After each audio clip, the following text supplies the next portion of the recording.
Hello friends, I am back with another parts of future contracts of derivative. आज की class में मैं आगे के पार्ट को कंटिन्यू करूंगा। बहुत सारे बच्चों के माइंड में ये क्वेश्चंस आ रहे होंगे कि ये क्लासेस इतने फास्ट क्यों हैं। तो मैं इतना बता दूं कि एग्ज़ाम भी हमारे पास में है, तो इसलिए शायद क्लास इतने फास्ट चल रहे हों। ठीक है, तो कोशिश करूँगा आज क्लासेस थोड़ा स्लो करूँगा और आगे के पार्ट को स्टार्ट करूँगा और कॉन्सेप्ट को ईजिली आप उससे समझिएगा। ओके, और लास्ट क्लासेस में मैंने क्वेश्चन दिया था, ठीक, उसके एक सेकेंड पार्ट थे जिसके आपको आंसर क्वेश्चंस के आंसर्स सॉल्व करने थे। मैं उसके आंसर्स आपको दिखा रहा हूँ, प्लीज़ उसका आप स्क्रीनशॉट ज़रूर ले लीजिएगा। ये आप उस क्वेश्चन के आंसर्स का स्क्रीनशॉट है, स्क्रीनशॉट ले लीजिए। ये उसके आगे के पार्ट्स हैं। फ्रेंड्स, आज जो क्लासेस मैं स्टार्ट करने जा रहा हूँ, कंपाउंडिंग एक जो टॉपिक है, ये बेसिक अंडरस्टैंडिंग है। प्लीज़ इसे आप इसे समझिए। इसे बहुत सारे बच्चों को आता होगा, फिर भी बहुत सारे बच्चों की कुछ क्वेरीज़ होती है। सर, कंपाउंडिंग में बहुत सारे छोटे छोटे माइनर क्वेरीज़ होती हैं जो कि कहीं ना कहीं लैक होने की वजह से, हमारी बेसिक कॉन्सेप्ट लैक होने की वजह से हमारे क्वेश्चंस गलत हो जाते हैं। तो सबसे पहले हम कंपाउंडिंग के बारे में जानेंगे, जो कि हम लोग ने टीवीएम में पढ़ रखा है। TVM means time value money, ठीक है, जिसमें हम लोग फ्यूचर वैल्यू निकालने के लिए प्रेजेंट वैल्यू में हम लोग रेट ऑफ इंटरेस्ट को कंपाउंड करते हैं। ठीक है, कोई फेस वैल्यू होती है, उसे हम कंपाउंड करके अपने फ्यूचर वैल्यू से जाते हैं और फ्यूचर वैल्यू से हम प्रेजेंट वैल्यू आते हैं। तो ये कंपाउंडिंग और डिस्काउंटिंग उसमें आपने पढ़ रखा है टीवीएम में। तो क्वेश्चन ये राइजेस होते हैं कि जब इंटरेस्ट हमारा एनुअली लगते हैं तो कैसे होगा, जब इंटरेस्ट हमारा हाफ ईयरली लगते हैं तो कैसे होंगे, जब इंटरेस्ट हमारा क्वार्टरली लगते हैं तो कैसे सॉल्व होंगे। तो इसके सबसे पहले आप फ्यूचर्स वैल्यू जब हमें निकालने होते हैं तो हमें क्या चाहिए होता है, एक प्रेजेंट वैल्यू चाहिए होता है। ठीक है, रेट ऑफ इंटरेस्ट चाहिए होता है और लाइफ चाहिए होता है। ये तीन चीज़ चाहिए होते हैं अपने को फ्यूचर्स वैल्यू निकालने के लिए।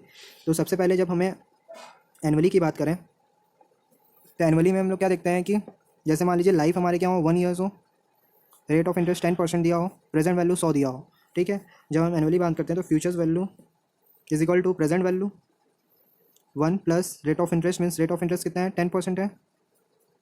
ठीक है, पीरियड कितने हैं, 1 है, तो हमारे कितने हो जाएंगे, 110 हो जाते हैं। ठीक है, ये हो जाता है फिगर। जब लाइफ 2 ईयर्स होते हैं तो उसी तरह हमारे लाइफ क्या होते हैं, इज इक्वल टू एन। ये हमारे एन है, पीरियड है, तो पीरियड क्या हो जाएंगे, 2 ईयर्स, मतलब 2 ईयर्स दिया है तो पीरियड क्या हो जाएंगे, 2 साल हो जाएंगे, यानी कि 2 हो जाएंगे, 1 की जगह पे 2 हो जाएंगे। ठीक है, तो जब हम क्वार्टरली मीन्स जब हम अब हमारा पहला एनुअली हो गया, दूसरा हम जब बात करते हैं हाफ ईयरली की बात करते हैं। ठीक है, हाफ ईयरली की जब बात करेंगे तो उसमें क्या होता है कि हमारे पीरियड क्या हो जाते हैं। अगर मान लीजिए इनकेस अगर किसी बॉन्ड्स की लाइफ जो है हमारे 1 ईयर है, तो हमारे जब हाफ ईयरली इंटरेस्ट लगनी है तो हमारी लाइफ क्या हो जाएंगे, तो लाइफ क्या होंगे, 1 ईयर्स होंगे। पर जब हम बात करते हैं हाफ ईयरली की तो हमारे एंड मीन्स जो पीरियड है क्या हो जाएंगे, 2 हो जाएंगे। मीन्स कि साल में 2 बार इंटरेस्ट लग रहे हैं। मीन्स कि जब हम फ्यूचर्स वैल्यू निकालेंगे तो 101 प्लस रेट ऑफ इंटरेस्ट क्या हो जाएंगे, जस्ट हाफ हो जाएंगे। अगर 10% है तो इसके क्या हो जाएंगे, 5% हो जाएंगे, तो क्या हो जाएंगे हमारे 0.05। ठीक है, और एन क्या हो जाएगा, 2 हो जाएगा। ठीक है, तो हमारे कितने वैल्यू आ जाएंगे, 110.25। इसी तरह अगर लाइफ हमारे मंथ्स, मान लीजिए अगर लाइफ हमारे सिर्फ 6 मंथ हो, ठीक है, अगर लाइफ हमारे क्या हो, 6 मंथ हो, तो कैसे करेंगे। तो जब लाइफ हमारे 6 मंथ हो तो हमारे क्या होंगे कि मंथ 6 मंथ हो लाइफ, तो एक तरह से देखा जाए लाइफ हमारे 6 मंथ हो और रेट ऑफ इंटरेस्ट जो दिया है आपका 10% दिया है, मीन्स कि ये एनुअली दिया हुआ है। ठीक है, रेट ऑफ इंटरेस्ट क्या दिया है, पर एनम दिया है। ठीक है, जब हम फ्यूचर वैल्यू निकालते हैं 101 प्लस, और यहाँ पे क्या है, 10% है, पर एनम है, इसको क्या करेंगे, डिवाइडेड बाई 2 करेंगे, क्योंकि ये पर एनम दिया है और हमें क्या निकालना है, 6 मंथ्स का है। लाइफ क्या है, 6 मंथ है, मीन्स कि एक तरह से देखा जाए हाफ ईयरली कंपाउंडिंग हो रहा है। ठीक है, वैसे तो 6 मंथ्स इसकी लाइफ है, तो हम क्या करेंगे, यहाँ पे सिर्फ 1 ही लिखेंगे। क्यों लिखेंगे 1, क्योंकि यहाँ रेट ऑफ इंटरेस्ट क्या किया है मैंने, ये पर एनम है, तो इसको 2 से डिवाइड किया है, तो क्या हो जाएगा, सिर्फ 6 मंथ्स का रेट ऑफ इंटरेस्ट हो जाएगा। बहुत सारे बच्चों को यहीं पर दिक्कत होती है, ये वाले पॉइंट्स में ही दिक्कत होते हैं, तो इसे आप ध्यान दीजिएगा। ठीक है, ये 1 हो जाएंगे, इधर ही आपको दिक्कत होती है हाफ ईयरली में कैलकुलेट करने के लिए। ठीक है, अब हम आते हैं किसमें, तीसरे पॉइंट पे, क्वार्टरली में। ठीक है, क्वार्टरली में जब बात करेंगे तो हमारा क्या होता है, रेट ऑफ इंटरेस्ट 10% दिया है, तो ये क्या हो जाएंगे हमारे 10% divided by 4 is equal to 2.5% हो जाएंगे। और एन कितने हो जाएंगे, मीन्स की पीरियड, एक साल में 4 क्वार्टर्स होते हैं। ठीक है, 1 ईयर्स में कितने क्वार्टर्स होते हैं, 4 क्वार्टर्स होते हैं। जब क्वार्टरली लगनी है तो हमारी कितने हो जाएंगे, पीरियड 4 हो जाएंगे। मीन्स की लाइफ हमारे कितने बॉन्ड्स के, 1 ईयर्स ही हैं, पर पीरियड कितने हो जाएंगे, 4 हो जाएंगे। ठीक है। तो हमारे futures value is equal to कितने हो जाएंगे 100, 1 प्लस 0, ये 10 है ना, डिवाइडेड बाई 4, ठीक है, whole to the power period कितने हैं 4, ठीक, वैल्यू कितने आ जाएंगे 101.12, ठीक है। इसी तरह हमारे क्वार्टरली में क्या होते हैं, अगर क्वार्टरली में ही पीरियड क्या होते हैं, बहुत सारे बच्चों को ये पीरियड्स को ही कंसिडर करने में दिक्कत होते हैं। जैसे मान लीजिए पीरियड कितने हो 6 मंथ हो, ठीक है, इसमें क्वार्टर्स कितने हो जाएंगे 2 क्वार्टर्स हो जाएंगे,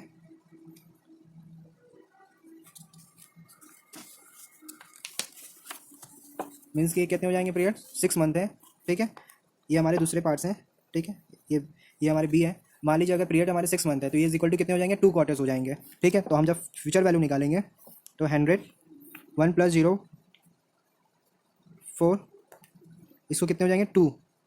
आपको सबसे बस ध्यान रखना है कि जो रेट ऑफ इंटरेस्ट है, अगर क्वार्टरली कह रहा है तो रेट ऑफ इंटरेस्ट जो होगा हमारा 4 से डिवाइड हो जाएंगे। अगर पर एनम दिया है रेट ऑफ इंटरेस्ट, तो अगर हमारा हाफ ईयरली दिया है तो 2 से डिवाइड करेंगे, ठीक है। अगर एनुअली दिया है तो ऑब्वियसली उसको 1 से ही करेंगे, ठीक है। अब आगे हम बढ़ते हैं मंथली।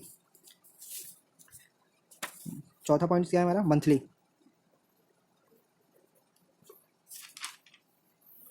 मंथली में क्या है बच्चों कि हमारा जो पीरियड है कितने हो जाएंगे 12 हो जाएंगे, ठीक है।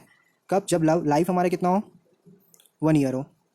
1 ईयर्स में कितने होते हैं 12 मंथ्स होते हैं, तो हमारे पीरियड कितने हो जाएंगे 12 होंगे, क्योंकि यहाँ पे कंपाउंडिंग क्या करना है मंथली करना है, ठीक है। जो हमारी कंपाउंडिंग क्या करना है मंथली करना है, ठीक है। जैसे मान लो लाइफ हमारे 1 ईयर्स हैं तो हमारे फ्यूचर्स वैल्यू कैसे हो जाएंगे 100, 1 प्लस मान लो रेट ऑफ इंटरेस्ट कितने हैं 12% है, तो इधर कितने हो जाएंगे 12 डिवाइडेड बाई में 12 whole to the power 12, period हमारे 12 है, ठीक है। तो कितने हो जाएंगे 112.68 हो जाएंगे। इसी तरह हमारे लाइफ मान लो हमारे कितने हो पीरियड, लाइफ हमारे जो भी हो, लाइफ मीन्स मान लो पीरियड हमारे कितने हो जाएंगे दूसरे पार्ट्स में, ये मान लो पार्ट्स ए हैं, ये पार्ट्स बी हैं, पीरियड्स मान लो हमारे 6 मंथ हैं, ठीक है। तो फ्यूचर्स वैल्यू कितने हो जाएंगे 100, 1 प्लस 0.12 अपॉन में 12 होल टू द पावर 6, ठीक है। पीरियड यहाँ पे 6 मंथ्स हो गए तो कितने हो जाएंगे 106.15, ठीक है। बच्चे जितने लोगों को जो कन्फ्यूज़न होती है, ठीक, इसी पीरियड्स में ही कन्फ्यूज़न होती है, ठीक है। 6 मंथ, हमें सबसे पहली बात को यह ध्यान रखना है कि जब भी रेट ऑफ इंटरेस्ट लेना है, अगर मंथली कह रहा है तो डिवाइडेड बाई 12 करेंगे, अगर क्वार्टरली कह रहा है तो डिवाइडेड बाई 4 करेंगे, अगर हमारा एनुअली कह रहा है तो डिवाइडेड बाई 1 करेंगे, अगर हाफ ईयरली कह रहा है तो डिवाइडेड बाई 2 करेंगे, समझ गए। तो उसी हिसाब से ही हमारा रेट ऑफ इंटरेस्ट यहाँ पे होता है, ठीक है। बट हाँ, कितने पीरियड्स के लिए कंपाउंडिंग हो रहा है, मंथली है तो होल टू द पावर 6 करेंगे, क्वार्टरली है अगर मान लीजिए पीरियड हमारा 6 मंथ है क्वार्टरली में तो 2 क्वार्टर होते हैं 6 मंथ में, तो हम 2 से करेंगे। अगर हमारा हाफ ईयरली है, अगर 6 मंथ है तो सिर्फ 1 ही करेंगे। तो ये चीज़ को आप जरूर ध्यान दीजिएगा, ठीक है। इसी तरह हम क्या करेंगे डेली वाले में भी करेंगे। पांचवा कॉन्सेप्ट क्या कह रहा है हमारा डेली। अगर कंपाउंडिंग क्या हो रहा है हमारा डेली हो रहा है, तो इस केसेस में अगर लाइफ हमारा 1 ईयर है, मीन्स कि 1 ईयर इज इक्वल टू कितने होते हैं 365 डेज होते हैं, ठीक है। 365 डेज होते हैं तो हमारे फ्यूचर्स वैल्यू जो आएंगे 100, 1 प्लस 0.12, ठीक है। रेट ऑफ इंटरेस्ट हम कितना मानते हैं 12%, तो इसको 0.12 लेंगे divided by 365 whole to the power 365, ठीक है। इसका आप कैलकुलेट करेंगे, आप खुद कैलकुलेट करेंगे कैसे निकलेगा ये, और यहाँ पे इसकी वैल्यू आप लिखेंगे, ठीक है। उसी तरह अगर हमारा 6 मंथ होता है पीरियड, मीन्स बी पार्ट, ठीक है। अगर बी पार्ट्स में हमारा लाइफ कितना हो 6 मंथ हो तो 6 मंथ्स, और इसका डेज़ में अगर कन्वर्ट करेंगे 6 मंथ को तो 182.50 डेज होते हैं, ठीक है। उसी तरह हमारे क्या हो जाएंगे futures value is equal to 100, 1 plus 0.12 divided by 365, ये ध्यान रखना यहाँ पे 365 डेज लेंगे, ठीक है। और यहाँ पे 182.5 डेज से कंपाउंडिंग कर देंगे, ठीक है। इसके भी वैल्यू आप यहाँ पे लिखोगे खुद से कैलकुलेट करके, ठीक है। यहाँ तक आपको बच्चों समझ में आ गया। अब मैं मेन टॉपिक स्टार्ट करने जा रहा हूँ जो कि फ्यूचर कॉन्ट्रैक्ट से रिलेटेड है, इससे आप ज़रूर ध्यान दीजिएगा। ये तो जो आपने पढ़ाया था ये आपने बहुत पहले ही पढ़ रखा है, बट बहुत सारे बच्चों को इस पीरियड में इसमें कन्फ्यूज़न आता है। प्लस जो आपको कन्फ्यूज़न आता है इसी पीरियड्स में, जैसे मान लीजिए पीरियड 6 मंथ दिया है और ये हमें सॉल्व किस में करना है मंथली में करना है, तो सबसे पहले रेट ऑफ इंटरेस्ट को हम क्या करेंगे डिवाइड करेंगे 12 से, ठीक है, क्योंकि मंथली करना है। फिर अब जो पीरियड जितना है बस 6 मंथ, दो चीज़ आप बस ध्यान रखिएगा इसमें, ठीक है। जब रेट ऑफ इंटरेस्ट हमारा जो भी दिया है, पर अगर मंथली कहता है ठीक है, तो हम मंथली दिया है तो रेट ऑफ इंटरेस्ट को सबसे पहले मंथली लेंगे और पीरियड जितना रहेगा 6 मंथ लेंगे, ठीक है। अब हम आगे स्टार्ट करते हैं,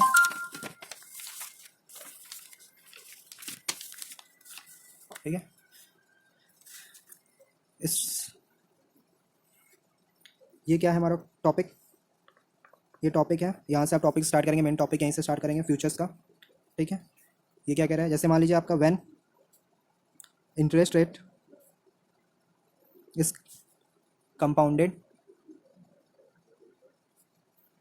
कंटिन्यूसली। अब आपके ध्यान में माइंड में आ रहा होगा क्वेश्चंस कि जो रेट ऑफ इंटरेस्ट होता है जब भी हम कंपाउंडिंग करते हैं, एनुअली करते हैं, या फिर हमारा हाफ ईयरली होता है, या फिर हमारा क्वार्टरली होता है, या फिर मंथली होता है, सर ये कंटिन्यूसली क्या है। तो मैं आपको ये बता दूं, कंटिन्यूसली हमारे स्टॉक मार्केट्स में क्या होते हैं, रेट ऑफ इंटरेस्ट कंटिन्यूसली लगते हैं। आप बिलीव नहीं करोगे, ठीक है, ये ऐसा होता है स्टॉक मार्केट्स में, ठीक है।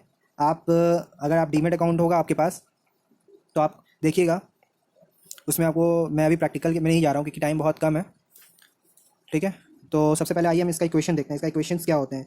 इसका इक्वेशंस आपके futures value is equal to present value, normal जैसे हम लोग मंथली, एनुअली और हाफ ईयरली, क्वार्टरली सब में किया है, उसी तरह इसमें भी करेंगे। 1 plus rate of interest divided by में इन्फिनिटी कर देंगे, bracket close, whole to the power infinity, यही होता है। ये इक्वेशन हम लोग कैसे सॉल्व कर पाते हैं, या तो फिर हमारे पास मैथमेटिकल टेक्निक्स है, 2 मैथमेटिकल टेक्निक्स है जिससे हम ये इक्वेशन को सॉल्व कर सकते हैं, ठीक है। तो आइए हम देखते हैं। Now the above equations can be solved by using 2 mathematical technique। पहला क्या है हमारा techniques, limits tends to infinity. दूसरा क्या है, एक्सपोनेंट, ठीक है। ये जो एक्सपोनेंट्स है, एक्सपोनेंट्स ये हो गए आपके। आप एवब इक्वेशंस को हम मैथमेटिकली सॉल्व करके हम क्या फाइनली गेट करते हैं equation, future value is equal to present value into E to the power are into T, ठीक है। उसके बाद प्रेजेंट वैल्यू निकालना हो तो जस्ट इसका future value upon divided by E to the power are into T कर देंगे, ठीक है। इसको हम इस तरह से भी लिख सकते हैं, future value into E to the power minus R into T कर सकते हैं, ठीक है, ठीक है। ये इक्वेशन हमारा कैसे बना, ये इक्वेशन हमारा कैसे बना, इस वाले को अगर हम मैथमेटिकली सॉल्व करते हैं, ठीक है, अगर मैथमेटिकली इसको सॉल्व करते हैं, डेराइव करते हैं इसको, तो हमारी ये इक्वेशंस आएंगे, ठीक है। अब आपको ये पता करना है कि इसमें R stand for rate of interest per annum, T stand for time period expressed in year, ठीक है। और सबसे बड़ी बात ये इसमें से कि आपको एक्सप्रेस्ड इन ईयर करना है, टाइम को क्या करना है, एक्सप्रेस्ड इन ईयर करना है। अगर हमारा 6 मंथ दिया है, ठीक है, अगर टाइम पीरियड जो है हमारा 6 पीरियड दिया है, 6 मंथ्स दिया है, तो हम इसको क्या लिखेंगे, कंसिडर करेंगे 0.5 ईयर्स, मीन्स 6 डिवाइडेड बाई 12, ठीक है। उसी तरह 3 मंथ्स दिया हो तो 0.25 ईयर, ठीक है, और 3/12, इसको हम इस तरह से प्रेजेंट करेंगे। इसको आप ध्यान दीजिएगा, ठीक है, इसी में ही गड़बड़ी होती है। ये बेसिक मीन्स कि ये कॉन्सेप्ट इंपॉर्टेंट है, मीन्स इस पॉइंट को आप ध्यान रखिएगा। ये बेसिक पॉइंट्स हैं जिसे आप ध्यान रखिएगा, ठीक है, इस पॉइंट्स को, ठीक। अब टॉपिक क्या आता है, आप टॉपिक आगे आप नोट्स कर लीजिएगा। अब टॉपिक का सीरियल नंबर मुझे याद नहीं है कि क्या चल रहा है, हाँ, आप अपने टॉपिक को यहाँ पे टॉपिक नंबर यहाँ पे लिख लीजिएगा। तो आपका ई स्टैंड फॉर एक्सपोनेंट्स, ये मैंने बताना भूल गया था पिछले पेज में। तो आइए देखते हैं एग्जाम्पल्स। एग्जाम्पल क्या है हमारा, ई टू द पावर अगर 0 होता है तो ये क्या हो जाता है हमारा, इज इक्वल टू 1 हो जाता है। अगर ई टू द पावर 0.01 होता है तो उसकी वैल्यू क्या हो जाती है हमारी 1.01005, और अगर ई टू द पावर 0.5 होगी उसकी वैल्यू क्या होगी 1.051, एक minute, E to the power 0.05 है तो ये हो जाएगी हमारी 1.05127 है। यहाँ पे थोड़ा सा करेक्शन कर लीजिएगा, 0.27 है, ठीक है। ई टू द पावर 0.24 है तो क्या होगा 1.27125 हो जाएंगे। और E to the power minus 0.20 है, इसकी वैल्यू 0.81873 होगी। और 1 divided by E to the power 0.20 भी लिखेंगे तो हमारी क्या वैल्यू आएगी, इसको हम इस तरह से भी लिख सकते हैं, e to the power 0.2, e to the power minus 0.20, इसको हम इस तरह से भी लिख सकते हैं, ठीक है। इसको इस तरह से भी लिख सकते हैं, इसको इस तरह से भी लिख सकते हैं, ठीक है। और चौथा पॉइंट क्या है हमारा, ई टू द पावर 0.032, इसमें क्या करना होगा हमें, क्योंकि ये हमारा पॉइंट के बाद 3 डिजिट है, क्या है हमारा 3 डिजिट है, तो इस केसेस में हम सबसे पहले क्या लिखेंगे, e to the power 0.03 is equal to कितने वैल्यू होंगे हमारे होंगे value 1.03045। E to the power 0.04 लिखेंगे, उसकी वैल्यू हमारी आएगी 1.04081। तो मैं ये बता दूँ आपको कि जो जितनी भी वैल्यू हम ये लिख रहे हैं, मीन्स कि हम जितने भी ये वैल्यू लिख रहे हैं, ये e to the power 0 1, e to the power 0.01, ये सारे आपको टेबल में मेंशन है, ठीक है। आपको इसे कैलकुलेट करने की ज़रूरत नहीं है, ये आपको एग्जाम में भी प्रोवाइड किए जाएंगे, ये सारे टेबल एग्जाम में भी प्रोवाइड किए। बस प्रॉब्लम यहाँ पे ये होती है कि क्वेश्चंस में आपको ये पूछ देगा कि ई टू द पावर माइनस 0.20 निकालना है, तो इसमें आप घबराइएगा नहीं, इसमें आपकी value E to the power 0.20 दिया होगा, तो उससे आप क्या करेंगे 1 divided by E to the power 0.20 कर देंगे तो हमारी क्या आ जाएगा, ई टू द पावर -0.20 आ जाएगा। ठीक है, एक यहाँ पे एग्जाम में क्वेश्चन फंसते हैं, बाकी ये सारी वैल्यूज आपको एग्जाम में दिए रहेंगे। ठीक है, अब आते हैं पहला चौथे पॉइंट्स में। ये देखिए आपको यहाँ पे पॉइंट्स के बारे में, पॉइंट्स के बाद कितने डिजिट दिए हैं, 3 डिजिट दिए हैं, 0.032 दिए हैं, 3 डिजिट है। तो इसमें हम लोग क्या अप्लाई करेंगे, इंटरपोलेशन अप्लाई करेंगे, क्योंकि जितने भी हमारे टेबल्स की वैल्यू दिए हैं सिर्फ 2 डिजिट तक ही दिए हुए हैं, 2 डिजिट तक ही दिए हुए हैं वैल्यू। अगर तीसरे डिजिट तक में आते हैं तो उसकी वैल्यू हम इंटरपोलेशन अप्लाई करेंगे। जैसे मान लीजिए ई टू द पावर क्या है 0.03, उसकी वैल्यू 1.03045 दी है। उसके बाद ई टू द पावर 0.04 की वैल्यू दी है 1.04081 दी है। तो इसकी वैल्यू हमें फाइंड आउट करनी है। ठीक, इसकी वैल्यू हम क्या फाइंड करेंगे, यहाँ पे हम अप्लाई करेंगे इंटरपोलेशन। यहाँ पे क्या अप्लाई करेंगे, इंटरपोलेशन। ठीक है बच्चों, यहाँ पे हम लोग क्या अप्लाई करेंगे, इंटरपोलेशन अप्लाई करेंगे। एक मिनट बच्चों, तो यहाँ पे हम क्या अप्लाई करेंगे, इंटरपोलेशन अप्लाई करेंगे। तो इंटरपोलेशन हम लोग ने IRR निकालते समय इंटरपोलेशन अप्लाई किया होगा, उस समय कैलकुलेट किया होगा। वही फॉर्मूला यहाँ पे भी हम अप्लाई करेंगे। जैसे कि ई टू द पावर 0.03 हमें क्वेश्चन में दिया रहेगा, ई टू द पावर 0.04 ये भी क्वेश्चन में दिया रहेगा। हमें निकालना क्या है, ई टू द पावर 0.032 निकालना है। तो इसमें हमें क्या करना होगा कि सबसे पहले हम क्या निकालेंगे कि हमारे कितने परसेंट इंक्रीज हो रहे हैं ई टू द पावर 0.03 में और ई टू द पावर 0.04 में कितने से इंक्रीज हो रहे हैं। तो हम निकालेंगे कितने से इंक्रीज हो रहे हैं, मीन्स कि 0.04 माइनस 0.03। अगर हम इसको करते हैं तो कितने से इंक्रीज होंगे, हमारे 0.01 से इंक्रीज हो रहे हैं। ठीक है, ये कितने से इंक्रीज हो रहे हैं, 0.01 से इंक्रीज हो रहे हैं। ठीक है, ये 0.01 से इंक्रीज हो रहे हैं। और इसकी जो वैल्यू आ रही है ये कितने परसेंट से इंक्रीज, कितने से इंक्रीज हो रही है, सॉरी परसेंटेज नहीं यहाँ पे यूज़ करेंगे, आप कितने से इंक्रीज हो रही है, 1.04, 0.8 माइनस 1.03045। ठीक है, इसको हम निकालेंगे क्या, अगर आपके पास कैलकुलेटर होगा तो आप इसे कैलकुलेटर से यूज़ कीजिए। ठीक है, आप 1.04081 माइनस 1.03045 कितने से इंक्रीज़ हो रहा है, 0.01036। ठीक है, 0.0136 है। तो आप इसमें देख सकते हो कि जब हमारे 0.01 से इंक्रीज़ हो रहे हैं तो वैल्यू कितने से इंक्रीज़ हो रहे हैं, 0.01036 से इंक्रीज़ हो रहे हैं। ठीक है, अगर 1% अगर 1 से इंक्रीज़ करते हैं, अगर 1 से इंक्रीज़ करते हैं तो हमारे कितने हो जाएंगे, 0.01036 डिवाइडेड बाई में 0.01।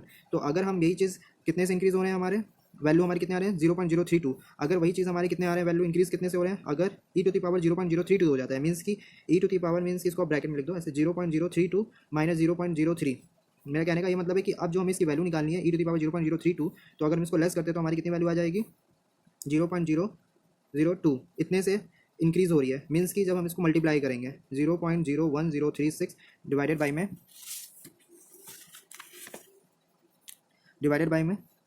0.01 मल्टीप्लाई बाई 0.02 ये हो जाएंगे। तो इसको हम जब कैलकुलेट करेंगे तो हमारी कितनी वैल्यू आएगी,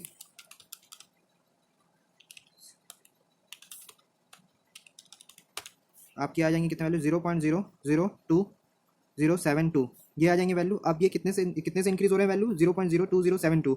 तो हमें क्या करना पड़ेगा, अब इसकी वैल्यू यहाँ पे निकालने के लिए हम क्या करेंगे, जो ई टू द पावर 0.01 की वैल्यू दी है 1.03045, इसमें हम क्या वैल्यू ऐड करेंगे, ये वाले वैल्यू को ऐड कर देंगे। तो हमारी क्या वैल्यू आ जाएगी, ई टू द पावर 0.032 से आ जाएगी, क्योंकि कितने परसेंट से इंक्रीज़ हो रहा है हमारा, हम कितने वैल्यू से इंक्रीज़ का निकाले, हम 0.02%, सॉरी 0.02 की जितने इंक्रीज़ हो रहे हैं उतने की हम वैल्यू इतनी निकाले हैं। तो इस वैल्यू को हम क्या करेंगे, इस वाले वैल्यू में ऐड कर देंगे, जो ई टू द पावर 0.03 दिया है उस वैल्यू में ऐड करेंगे तो हमारे कितने आ जाएंगे। जैसे मान लो कि 1.03045 प्लस 0.002072 तो हमारे कितने आ जाएंगे value, 1.03045 plus 0.002072 is equal to 1.032522। ठीक है, ये हम वैल्यू आ जाएंगे। तो इसमें हम क्या लिखेंगे यहाँ पे, ठीक है, 1.032522। ठीक है, इसको थोड़ा ध्यान दीजिएगा। ठीक है, ये आ जाएंगे। अब हम आगे बढ़ते हैं।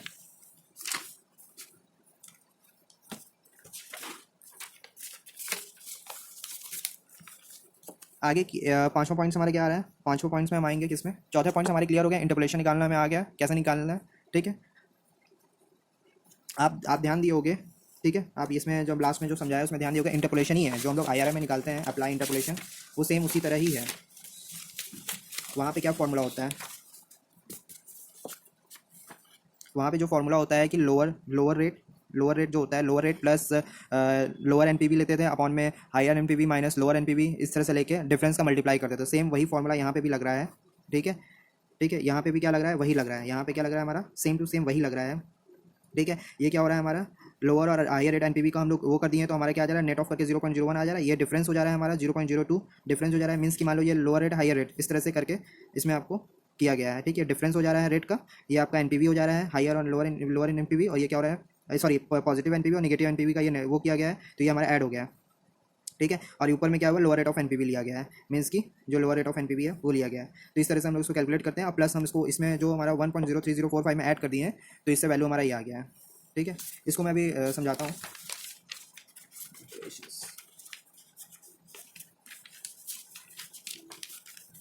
ठीक है, अब पांचवा पॉइंट्स क्या आता है हमारा, अगर ई टू दी पावर 0.335 है, तो इस केसेस में हमें क्या करना पड़ेगा, ठीक है। इफ़ हमारा थर्ड डिजिट क्या है, अगर हमारा थर्ड डिजिट 5 है, ठीक है, थर्ड डिजिट 5 है, तो इस केसेस में हम क्या करेंगे, इस केसेस में हम शॉर्टकट यूज़ करेंगे, ठीक है। क्या यूज़ करेंगे, शॉर्टकट।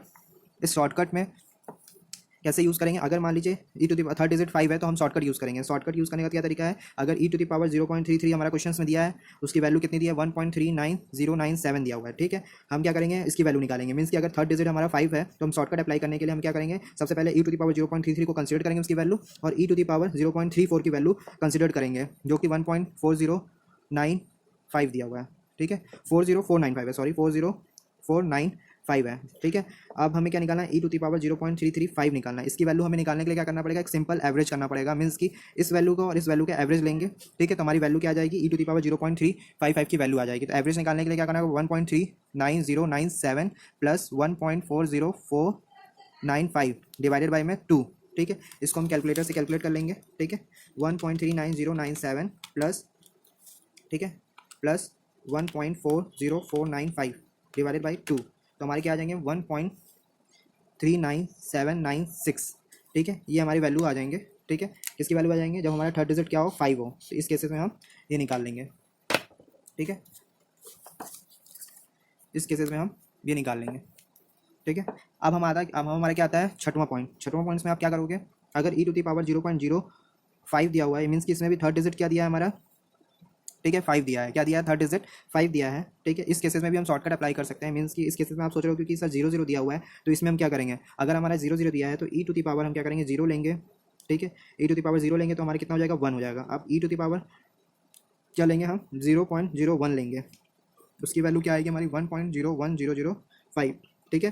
तो अब हमारा ई टू दी पावर 0.005 क्या आ जाएंगे, एवरेज हो जाएंगे, मीन्स 1 प्लस 1.01005 डिवाइडेड बाई में 2, जिसकी वैल्यू क्या आ जाएंगे, कैलकुलेटर में आप कैलकुलेट करके इसको देख लीजिएगा, 1.005025 आ जाएंगे, ठीक है।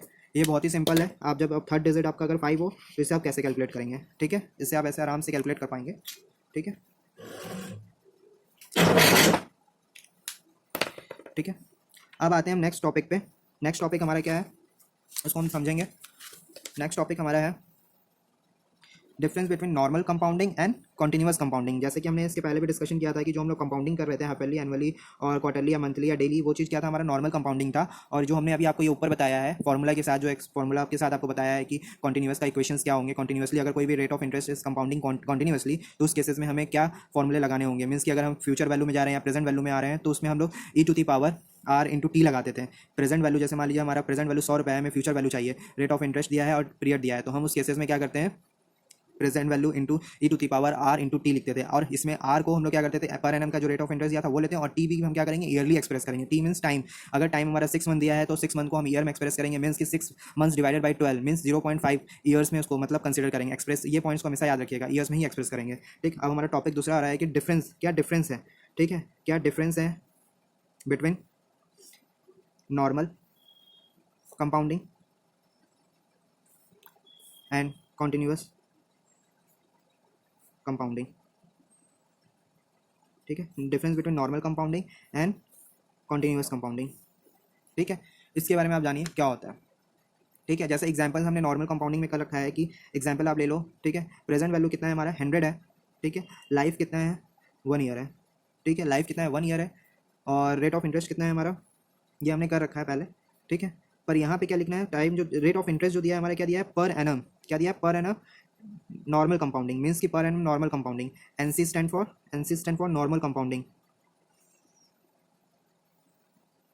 ठीक। NC stand for normal compounding, ठीक है। यहाँ पे एनसी क्या स्टैंड कर रहा है, नॉर्मल कंपाउंडिंग। तो हम इसमें क्या निकालना है, futures value is equal to 100, 1 plus 0.1 whole to the power 1 is equal to ₹110, ठीक है, ये आ जाएंगे। बस आप क्वेश्चंस में एक ध्यान रखना, क्वेश्चंस में आपको मेंशन दिए होंगे कि अगर हमारा नॉर्मल कंपाउंडिंग है रेट ऑफ इंटरेस्ट तो पर एनम नॉर्मल कंपाउंडिंग देगा, अगर नहीं तो यहाँ पे क्या देगा, कंटिन्यूअस कंपाउंडिंग देगा। एनसी की जगह क्या देगा, सीसी मीन्स नॉर्मल के कंपाउंडिंग की जगह क्या देगा, कंटिन्यूअसली कंपाउंडिंग। और यही डिफरेंस है, हमें फाइंड आउट करना है कि हमारा नॉर्मल कंपाउंडिंग हो रहा है कि कंटिन्यूअस कंपाउंडिंग हो रहा है। तो उसी बेस पे ही हम फॉर्मूला और इक्वेशंस लगाएंगे अपने प्रेजेंट वैल्यू और फ्यूचर वैल्यू को कैलकुलेट करने के लिए। ठीक है, तो आगे हम बढ़ते हैं। जैसे मान लीजिए कि इसमें ये हमने पढ़ लिया, ठीक। एक एग्जांपल और दे देते हैं आपको इसके, क्या बोलते हैं, कॉन्टिन्यूअस कंपाउंडिंग के। ठीक है, आइए हम कॉन्टिन्यूअस कंपाउंडिंग के एक एग्जांपल लेते हैं। जैसे मान लीजिए कि एक एग्जांपल हम ले रहे हैं कॉन्टिन्यूअस कंपाउंडिंग के। ठीक है, इसमें मान लीजिए प्रेजेंट वैल्यू दिया है हमारा कितना, 100 दिया है। ठीक है, लाइफ जो दिया है हमारा 1 ईयर दिया है। ठीक है, और रेट ऑफ इंटरेस्ट कितना दिया है हमारा, इज इक्वल टू 10%। यहाँ पे आप नोटिस कीजिएगा ये क्या दिया हुआ है, कॉन्टिन्यूअस कंपाउंडिंग दिया हुआ है, मीन्स की कॉन्टिन्यूअस कंपाउंडिंग। ठीक है, कॉन्टिन्यूअस कंपाउंडिंग दिया हुआ है। ठीक है, तो इस केसेस में अब हमें क्या निकालना होगा, फ्यूचर्स वैल्यू मीन्स 100 इंटू, यहाँ पे देख रहे हैं आप फॉर्मूला चेंज हो जा रहा है निकालने का, e to the power r t हो जा रहा है हमारा।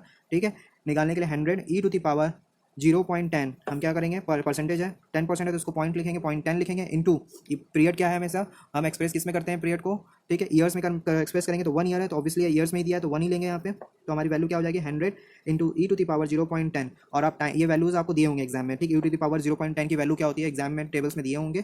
ठीक है, तो इसको हम उधर से देख लेंगे, इसकी वैल्यू होती है हमारी 100 इंटू, ठीक है, 1.10517 दिए होंगे। ठीक है, जो कि 110.517 हो जाएंगे, 110.517 हो जाएंगे। ठीक है, ये हमारे हो जाते हैं। इसमें एक चीज़ आप नोट कर लीजिएगा, ठीक है, इसमें एक चीज़ आप ये नोट कर लीजिएगा कि हम लोग from above we can conclude that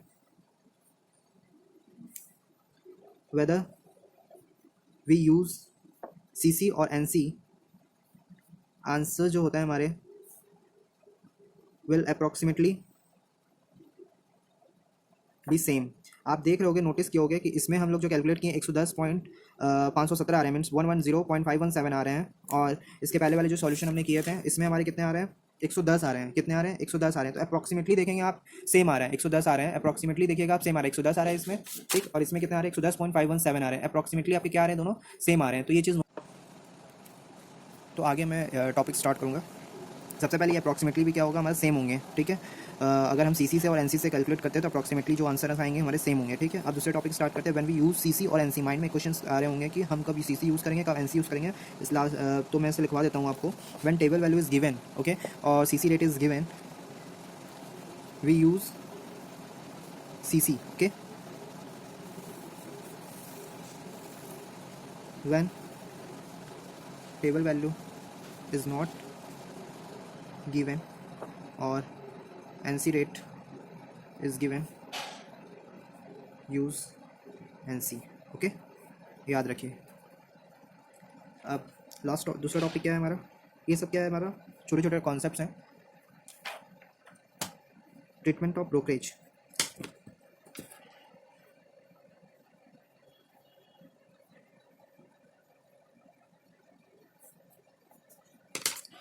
ठीक है, ट्रीटमेंट ऑफ ब्रोकरेज। ब्रोकरेज का क्या ट्रीटमेंट होगा, इट में नोटेड दैट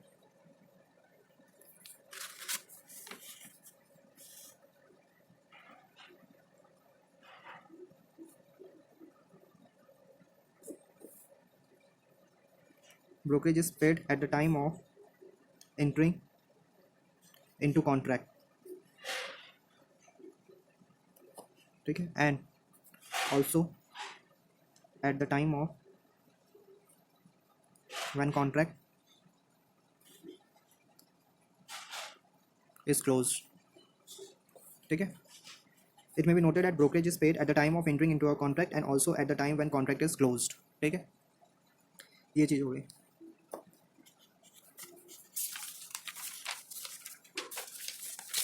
आगे बढ़ते हैं। टॉपिक जो है हमारा लॉट साइज, ठीक है। ये लॉट साइज क्या होते हैं इन फ्यूचर और ऑप्शंस।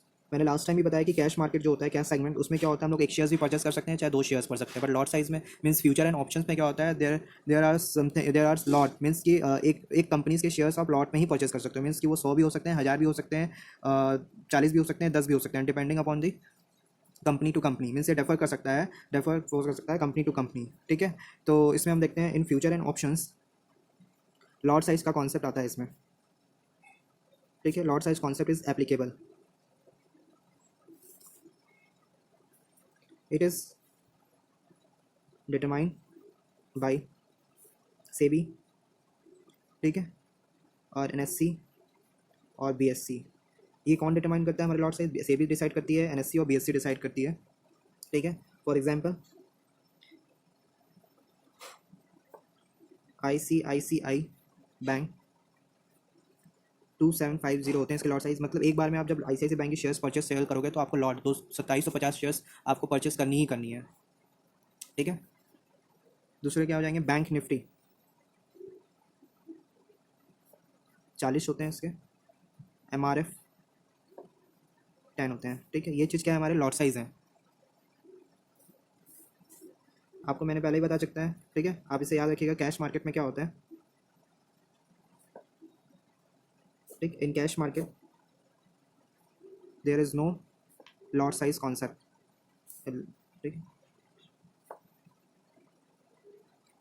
ये ध्यान रखिएगा, ठीक है। आते हैं टॉपिक नंबर आप लिखते जाइएगा, मुझे याद नहीं है टॉपिक नंबर क्या चल रहा है। Type of future derivative product, future derivative products in India. Mind में क्वेश्चन आ रहे होंगे, sir future derivative products in India means कि आप फ्यूचर में डील कर रहे हैं, फ्यूचर डेरिवेटिव में डील कर रहे हैं, तो उसकी क्या क्या प्रोडक्ट्स के नाम होंगे। तो सबसे पहले नाम आप लिख लीजिए, index futures like Nifty,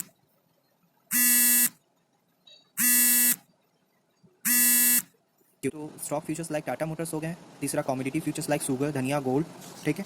4 points हैं हमारे करेंसी फ्यूचर्स लाइक डॉलर, येन, पॉन्ड्स, यूरो, ठीक है। आप इसमें फ्यूचर्स में डील करोगे। होता क्या है कि जैसे अभी हम इंडेक्स फ्यूचर्स में भी लाइक निफ्टी में भी हम क्या बोलते हैं पैसा लगाएंगे। स्टॉक फ्यूचर्स होता है जहाँ पे सारे कंपनियों के शेयर्स लिस्टेड होते हैं। कॉमोडिटी फ्यूचर्स मीन्स आप शुगर और धनिया और गोल्ड, ठीक है, उसमें भी आप पैसा लगा सकते हो। करेंसी फ्यूचर्स लाइक डॉलर्स, येन, ठीक है, पॉन्ड्स, यूरो, ये सब में भी आप पैसा लगा सकते हो। तो आज की क्लास में यहीं तक रखता हूँ, ठीक है। अगर आपको क्लासेस प्लीज़ आप उसे लाइक और कमेंट ज़रूर कीजिएगा, ठीक है, जिससे कि मुझे मोटिवेशन मिले और आगे क्लास को कंटिन्यू कर पाएँ। Thank you.